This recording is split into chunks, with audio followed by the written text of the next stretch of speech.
मधुबन के बाबा मुरली वाले, आपका क्या कहना, आपका क्या कहना। ओम शांति। आज शुक्रवार 6 अक्टूबर 2023 के ईश्वरीय महावाक्य। आज की मुरली में बाप दादा बोले, मीठे बच्चे, याद में रहने की ऐसी प्रैक्टिस करो जो अंत में एक बाप के सिवाय दूसरा कोई भी याद ना आए। बाबा कितना वंडरफुल बोले बच्चों से। बाबा बोले, मीठे बच्चे, याद में रहने की ऐसी प्रैक्टिस करो जो अंत में एक बाप के सिवाय दूसरा कोई भी याद न आए। प्रश्न, किस एक श्रीमत को पालन करने से तुम बच्चे तकदीरवान बन सकते हो? उत्तर, बाप की श्रीमत है, बच्चे नींद को जीतने वाले बनो। सवेरे का समय बहुत अच्छा होता है, उस समय उठकर मुझ बाप को याद करो तो तुम पक्तावर बन जाएंगे। अगर सवेरे सवेरे उठते नहीं हैं तो जिन सोया तिन खोया। सिर्फ सोना और खाना यह तो गवाना है, इसलिए सवेरे उठने की आदत डालो। आज का गीत, तूने रात गवाई सो के। ओम शांति। यह कहानी बच्चों प्रति है। बाप कहते हैं, बच्चे, खाना और सोना यह कोई लाइफ नहीं, जबकि तुम बच्चों को यह अविनाशी ज्ञान रत्नों का दान मिल रहा है, झोली भर रही है। फिर सोना और खाना यह तो गवाना है। सवेरे उठने की बड़ी महिमा है, भक्ति मार्ग में भी, ज्ञान मार्ग में भी, क्योंकि सवेरे के समय बहुत शांति रहती है। आत्माएं सब अपने स्वधर्म में रहती है, अशरीरी होकर विश्राम पाती हैं। उस समय याद बहुत रहती है। दिन में तो माया का धमचक्र रहता है। यह एक ही टाइम अच्छा है। अभी हम कौड़ी से हीरे जैसा बन रहे हैं। बच्चों को बाप कहते हैं, तुम हमारे बच्चे हो, हम तुम्हारे बच्चे हैं। बाप बच्चा बनता है, यह भी समझने की बात है। बाप अपने बच्चों को वर्षा देते हैं। वैसे मैं सौदागर तो हूँ ही। तुम्हारा कौड़ी जैसा तन मन, यह सब वर्थ नॉट अ पेनी है। वह पुराना तुम्हारा सब कुछ लेकर फिर तुमको दे देता हूं कि ट्रस्टी होकर संभालो। तुम जन्म बाय जन्म गाते आए हो, कुर्बान जाऊंगी, बलिहार जाऊंगी, हमारा तो एक, दूसरा ना कोई, क्योंकि सजनियां तो सब हैं। तो एक ही साजन को याद करेंगे। देह सहित सब संबंधों को भूलते भूलते एक की ही इतनी याद रहे जो अंत में न यह शरीर न और कोई याद आए। इतनी प्रैक्टिस करनी है। सवेरे का समय बड़ा अच्छा है। तुम्हारी यह सच्ची सच्ची यात्रा है। वह तो जन्म बाय जन्म यात्राएं करते आए, लेकिन मुक्ति को तो पाया नहीं, तो झूठी यात्रा हुई ना। यह है रूहानी और सच्ची मुक्ति और जीवन मुक्ति की यात्रा। मनुष्य तीर्थों पर जाते हैं तो अमरनाथ, बद्रीनाथ याद रहते हैं ना। खास 4 धाम कहते हैं। तुमने कितने धाम किए होंगे, कितनी भक्ति की होगी, आधा कल्प करते आए हो। अब इन बातों को कोई भी जानते ही नहीं। बाप ही आकर लिबरेट करके फिर गाइड बन साथ ले जाते हैं। कितना वंडरफुल गाइड है। बच्चों को ले जाते हैं मुक्ति, जीवन मुक्ति धाम। ऐसा गाइड कोई होता नहीं। सन्यासी लोग सिर्फ मुक्ति धाम कहेंगे, जीवन मुक्ति अक्षर उनके मुख से निकलेगा नहीं। उसको तो वह कागविष्टा समान अल्पकाल का सुख समझते हैं। तुम बच्चे जानते हो, बाप है दुख हरता, सुख करता। हे माता पिता, आपके जब हम बालक बनते हैं तो हमारे सब दुख दूर हो जाते हैं। आधा कल्प हम सुखी बन जाते हैं। यह तो बुद्धि में रहता है ना। परंतु धंधे आदि में जाने से भूल जाते हैं। सवेरे उठते नहीं हैं। जिन सोया तिन खोया। तुम जानते हो, बरोबर हमको हीरे जैसा जन्म मिला है।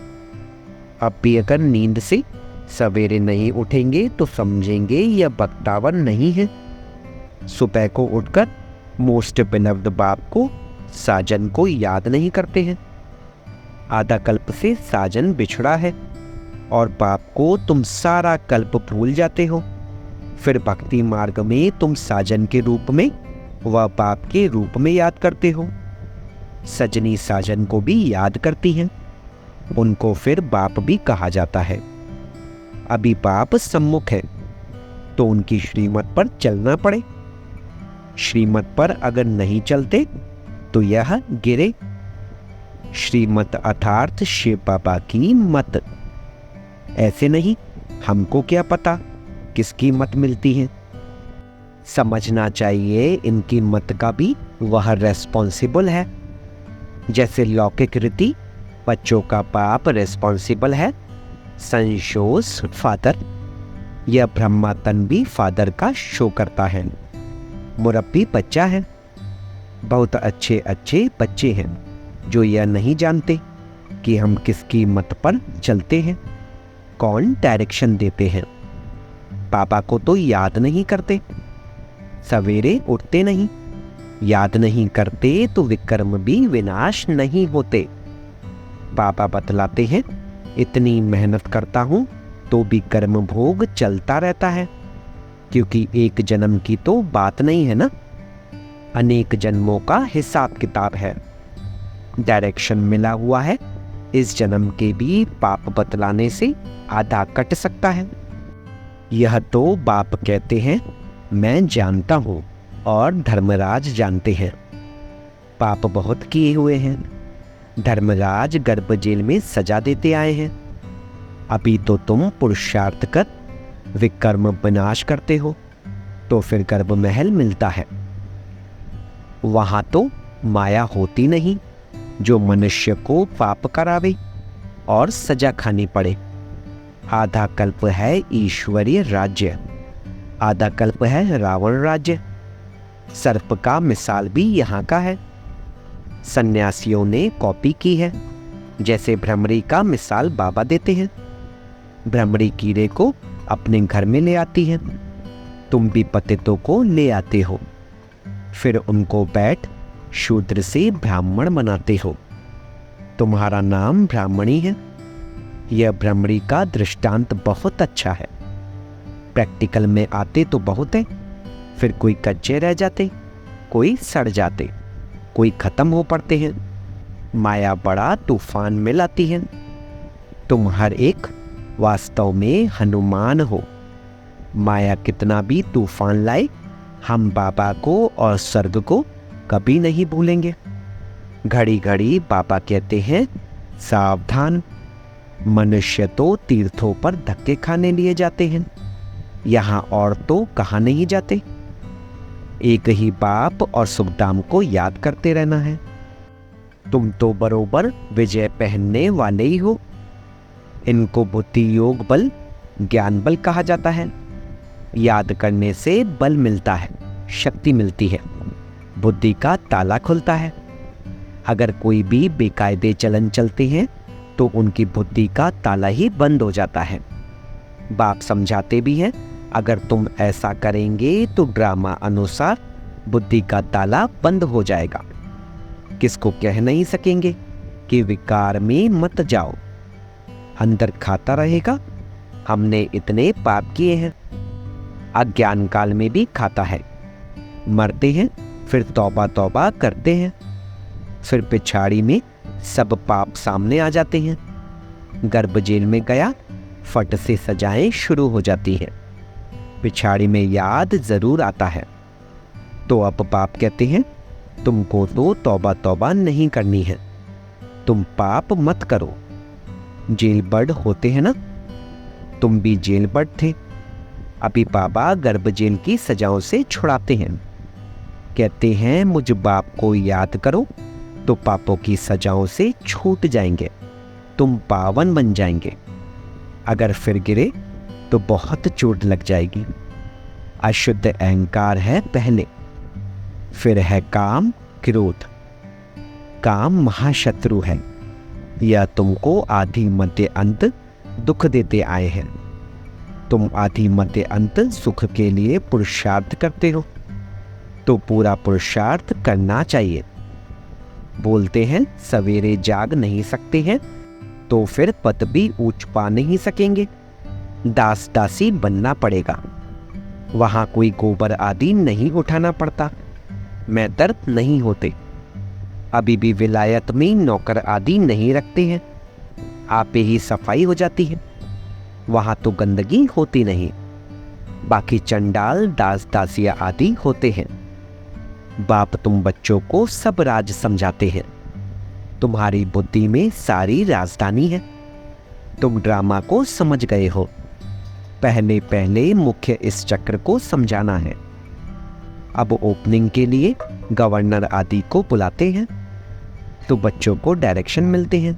ओपनिंग कराने के पहले उनको कुछ समझाओ कि भारत श्रेष्ठाचारी था, अब फिर भारत भ्रष्टाचारी बना है। भारत के पूज्य देवी देवता ही फिर पुजारी मनुष्य बने हैं, यह जरूर समझाना है। जो वह खुद भी कहे कि सृष्टि चक्र का राज यह समझाते हैं। जो यह जानते हैं उनको त्रिकालदर्शी कहा जाता है। मनुष्य होकर अगर ड्रामा को न जाने तो बाकी क्या काम का। ऐसे तो बहुत कहते हैं बीके की पवित्रता बहुत अच्छी है। पवित्रता तो सबको अच्छी लगती है। सन्यासी पवित्र हैं, देवताएं पवित्र हैं, तब तो उन्हों के आगे माथा झुकाते हैं ना। परंतु यह और बात है, पतित पावन एक परमात्मा ही हो सकता है। पतित से पावन बनाने वाला मनुष्य गुरु हो न सके, यह समझाना चाहिए। कृपा करके इस बात को आप समझो, तो आपका पद बहुत ऊंच हो जाएगा। भारत पूज्य से पुजारी कैसे बना है? भारतवासी देवी देवता 84 जन्म कैसे लेते हैं, यह समझाओ। यह बातें जरूर समझानी है। क्राइस्ट से 3000 वर्ष पहले भारतवासी देवी देवता ही थे। उनको सुखधाम हेवन कहा जाता है, स्वर्ग कहा जाता है। स्वर्ग सो अब फिर नर्क बना है। यह फिर तुम बैठ समझाएंगे तो बहुत भारी तुम्हारी महिमा होगी। अखबार वालों को भी पार्टी देनी है, फिर वह आग लगाए या पानी डाले, उन पर सारा मदार है। यह तो तुम बच्चे जानते हो, लड़ाई लगनी ही है। खून की नदी बहेगी भारत में, हमेशा यहाँ से ही खून की नदी बहती आई है। अभी पार्टीशन हुआ, बंटवारा हुआ तो कितने मनुष्य दरबदर हुए, एकदम अलग अलग राजधानी हो गई। यह भी ड्रामा में नोंद है। आपस में लड़ते फ्रैक्शन डालते हैं। पहले कोई हिंदुस्तान पाकिस्तान अलग थोड़े था, भारत में ही रक्त की नदी बहनी है, तब फिर घी की नदी बहेगी। नतीजा क्या होता है? थोड़े बच जाते हैं। तुम पांडव हो गुप्त वेश में, तो गवर्नर को पहले परिचय देना है। जिसके पास जाना होता है उनकी पहले महिमा की जाती है, परंतु उन्हों के लिए क्या लिखा हुआ है यह राज तुम ही जानो। वह थोड़े समझते हैं कि यह मृग तृष्णा के समान राज्य है। ड्रामा अनुसार उन्हों के भी अपने प्लान्स बनते ही हैं। महाभारत में दिखाते हैं प्रलय हो गई, अब महाप्रलय तो होती नहीं। तुम बच्चों के अंदर सृष्टि चक्र का ज्ञान हर वक्त गूंजना चाहिए। पहले तो वह समझे कि इन्हों को शिक्षा देने वाला कौन है, तब समझे बरोबर हम भी तो शिव के बच्चे हैं, प्रजापिता ब्रह्मा के भी बच्चे हैं। यह सिजरा है। प्रजापिता ब्रह्मा है ग्रेट ग्रेट ग्रैंडफादर। मनुष्य सृष्टि का बड़ा तो ब्रह्मा हो गया ना। शिव को ऐसे नहीं कहेंगे, उनको सिर्फ फादर कहेंगे। ग्रेट ग्रेट ग्रैंडफादर यह टाइटल हो गया प्रजापिता ब्रह्मा का। जरूर ग्रैंड मदर, ग्रैंड चिल्ड्रन भी होंगे। तुम बच्चों को यह सब समझाना है। शिव है सभी आत्माओं का बाप। ब्रह्मा द्वारा सृष्टि रचते हैं। तुम जानते हो हमारी फिर कितनी बिरादरियां निकलती हैं। गवर्नर को समझाना चाहिए कि ऐसी एग्जीबिशन तो कोने कोने में करानी चाहिए। आप प्रबंधक करा के दो। हमको तो देखो 3 पैर पृथ्वी के भी नहीं मिलते और फिर हम विश्व के मालिक बन जाते हैं। तुम प्रबंध करके दो तो हम भारत को स्वर्ग बनाने की सेवा करें। वह तुमको थोड़ी मदद देंगे तो भी सब उनको कहने लग पड़ेंगे कि गवर्नर भी ब्रह्म कुमार बना है। अच्छा, मीठे मीठे सिकेलते बच्चों प्रति माता पिता बाप दादा का याद प्यार और गुड मॉर्निंग। रूहानी बाप की रूहानी बच्चों को नमस्ते। हम रूहानी बच्चों की रूहानी बाप दादा को सिकवा प्रेम से नमस्ते नमस्ते नमस्ते बाबा, शुक्रिया बाबा, शुक्रिया। धारणा के लिए मुख्य सार। पहला, कौड़ी जैसा तन मन धन जो भी है उसे बाप पर कुर्बान कर फिर ट्रस्टी होकर संभालना है। ममत्व निकाल देना है।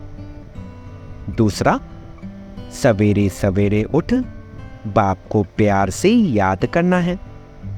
ज्ञान बल और बुद्धि योग बल से माया पर विजय पानी है।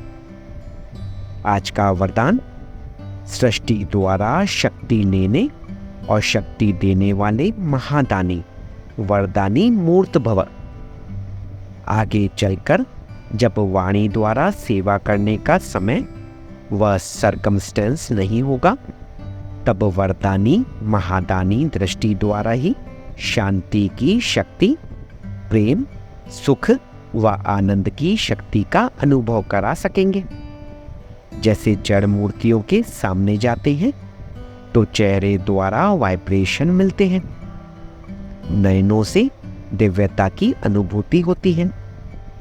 तो अपने जब चैतन्य में यह सेवा की है तब जड़ मूर्तियां बनी हैं।